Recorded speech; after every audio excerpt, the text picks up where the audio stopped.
Welcome to our third episode of FNA Connect, the new platform where we will be communicating and connecting with our community.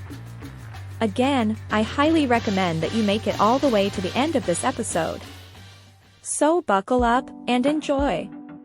In the mid-1970s, Canadian aggregate farm debt was $7 billion and net farm income was $3 billion. But farm debt and net farm income were on a collision course, and by 2005, farm debt was $49 billion and Canadian net farm income was minus $3 billion. FNA President James Mann launched the FNA Farmers Business Alliance in 1998 because he saw where things were headed. He realized farmers needed an edge, needed something that would give them a leg up, saw that return on investment for farmers was nil compared to what upstream and downstream players were getting. Over 70% of farms were surviving only because they managed to secure farm income, and in 2001, a mere 13% reduction in farm inputs would have put Canadian farmers in a break-even position, saving the country from yet another national minus net income. When FNA delivered the glyphosate program, it changed the way farmers looked at the cost of crop inputs. They suddenly realized there was hope. FNA delivered on that hope by capturing retail margins on additional inputs through AgriCity, a special-purpose vehicle founded by James Mann to be a crop protection product and fertilizer supplier.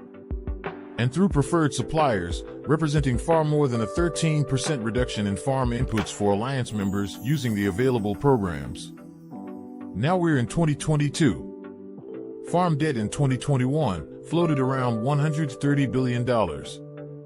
We're told that most of that is good debt, meaning farm expansion, new farm acquisitions, and current operating credit.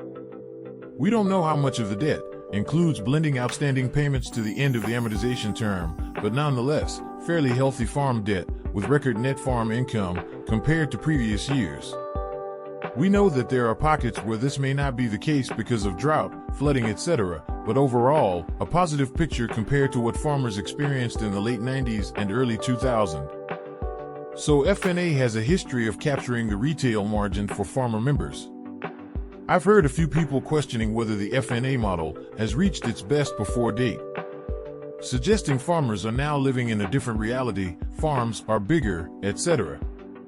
This makes no sense.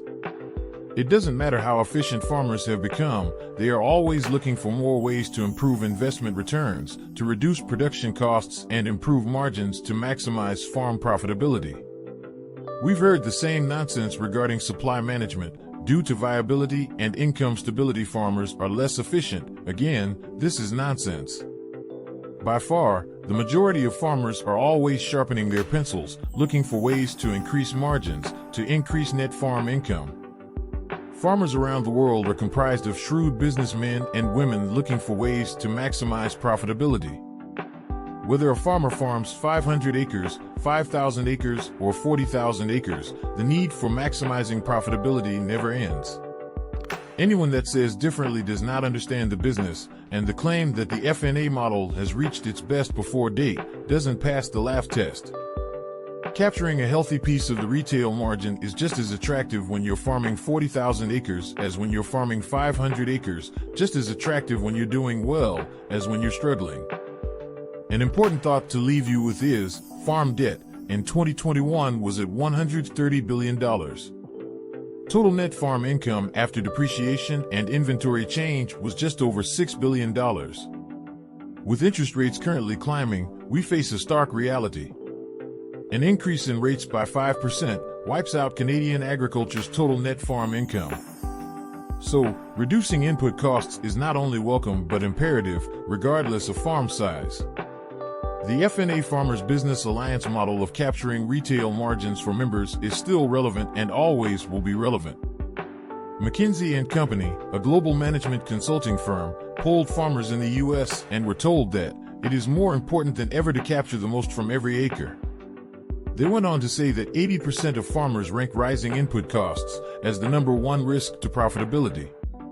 In an international convention in London, McKinsey said that even with high commodity prices, farmers feel more vulnerable than ever with these rising input costs.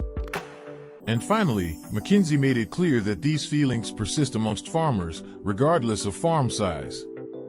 In summary, FNA model works, and it's the last line of defense. As long as farmers want to maximize profitability, the FNA model will never reach its best before date.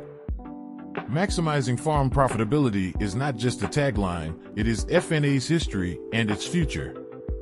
Thank you so much for listening to FNA Connect episode. Please like, subscribe and comment below on what topics you would like us to cover in our next episodes. The best comment will get a $100 gift card. If you find any value in this communication, share it with a fellow farmer. We look forward to connecting with you in our next episode. FNA, improving farm profitability.